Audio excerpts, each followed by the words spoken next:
So now we need to look at the, activating the house. So I want just the top to start, flying, not falling, and then kind of for that to gradually work its way down. So we'll do that just with the, with a group. So first, and we'll be working on that active attribute, right? Not rig, we need a attribute wrangle. And let's drop a abd configure so that we'll pack our geometry. Okay, and then set everything. You can see the change there. Again, if you want to, it is kind of handy to, so when you're working with packed objects. But if you do want to be able to see the geometry properly, you can press D, go to geometry, and go wire over packed geometry. So it just looks the same then.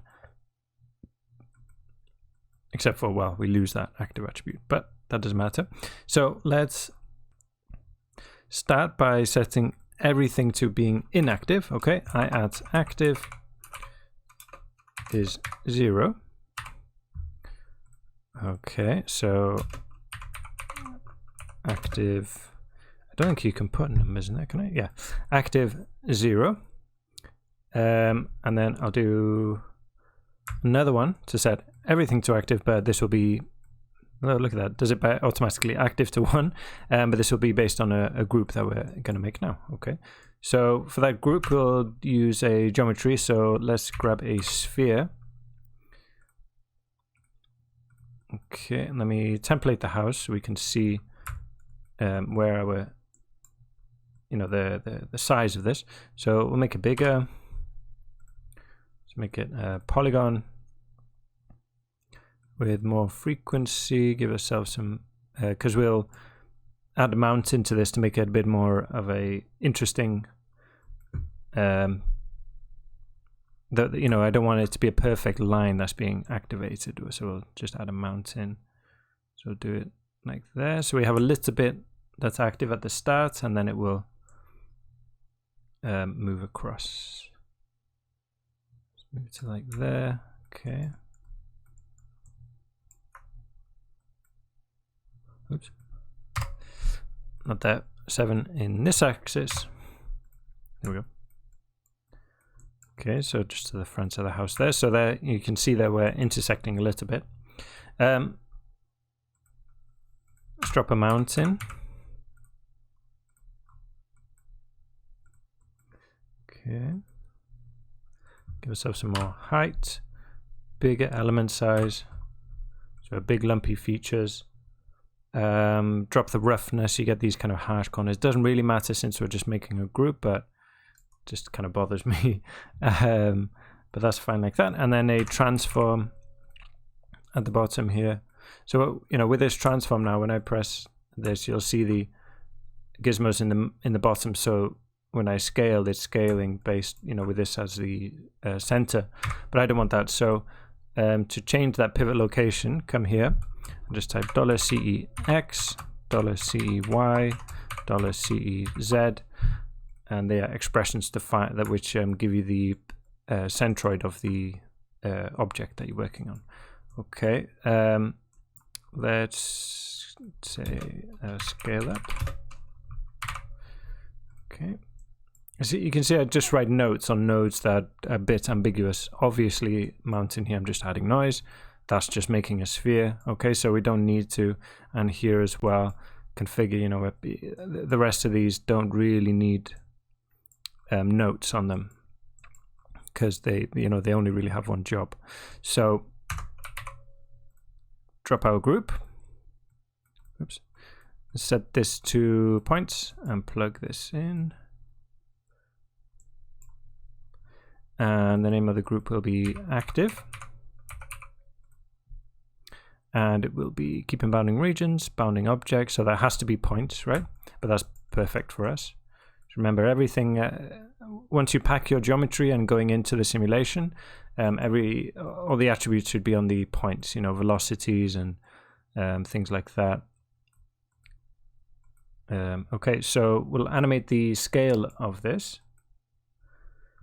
So at the beginning, just leave it there, and then at the end, let me just template that house again. We'll go to about, let's do 4. Okay, and then for the animation, because this is going to have a curve on it at the moment, let's set this to real-time toggle. You see it's kind of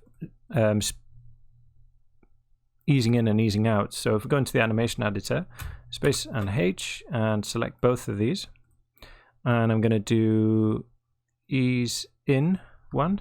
Okay, so it will start off slowly and then speed up towards the end, like that. Okay, so that's fine.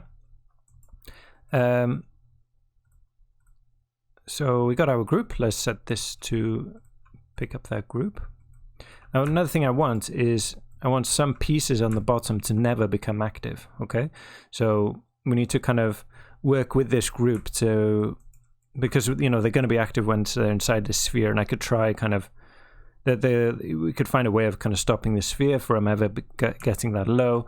But an easier way, or you know, the way I've done it, is by just doing another group and kind of almost like intersecting them, right? So I'm just going to drop a grid here, make it 30 by 30. Again, give ourselves lots of points and drop a mountain on it. Mountain there. And I'm going to do a height of 2 and an element size of 4. Okay, just a subtle kind of wavy pattern on it. And then let's move it up just a tad. Again, if we template the house. Okay, I just want to grab the little bit of the bottom. Just going to move it up. So obviously for a group, we can't just use this flat grid. Maybe we could do something with, you know, distance to the points. But much easier is just to do a extrude volume. So this is really handy node from time to time. Let me just say move up here.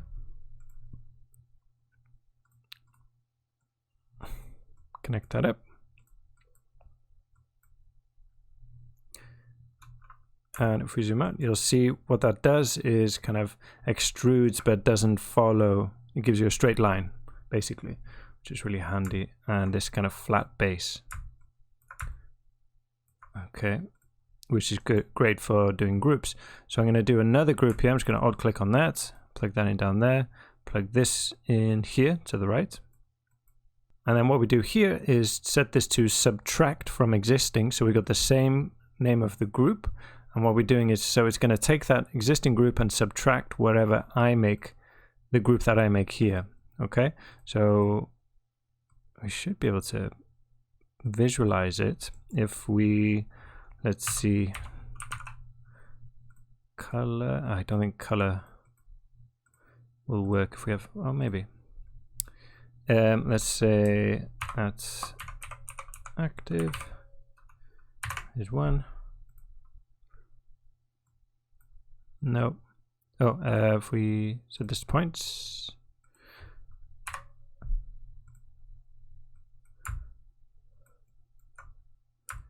Still no for some reason.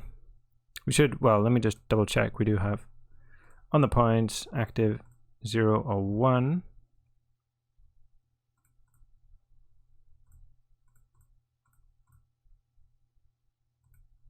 Seems like we don't have any active points. Let's see.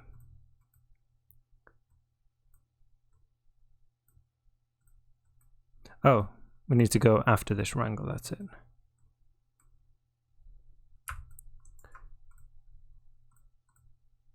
Oh, there we go. I've forgotten to set this to 1. Okay. But we still don't see the color. That's annoying. See, we got some points which are active. We could use a blast. I don't know, it's kind of weird with you know, once your geometry is packed. Let's try just deleting the ones. Points, we'll do delete non-selective, and then at active. is 1 or is 0. Let's try that.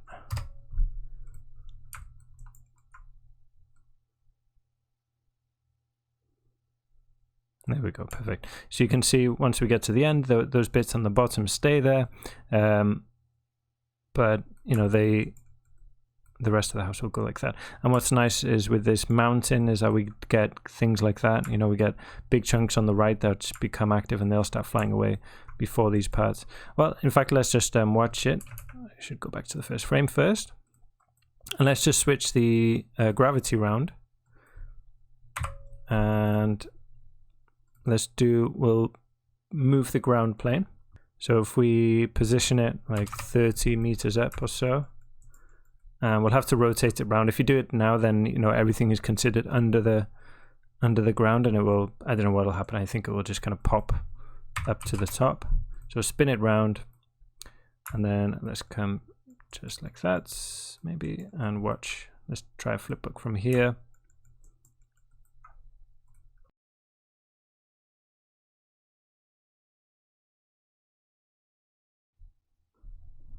Cool, let's watch that. I've left the template on, which is why you see the house in grey there, but it doesn't matter really. So that's nice. We get some tiles floating off. What's cool as well, which we're not really doing intentionally, is that they're spinning around, so they're kind of colliding with each other as they're becoming active and then spinning on the way up, which is cool. But we can add to that as well. So, you know, for pieces like that, which are just going straight up, I guess they have more mass and don't spin around so much. But it's cool that, you know, we get little bits coming off at the beginning and then a little bit more, and it kind of ramps up, becomes more and more aggressive towards the end, and then we got these big chunks flying off with these bits that stay on the floor. Is kind of nice. I don't want just, you know, like a smooth finish at the end on the ground. It would look weird. So yeah, happy with that so far. Next we'll look at affecting the, you know, the way that they fly up, the velocities and stuff within the solver itself.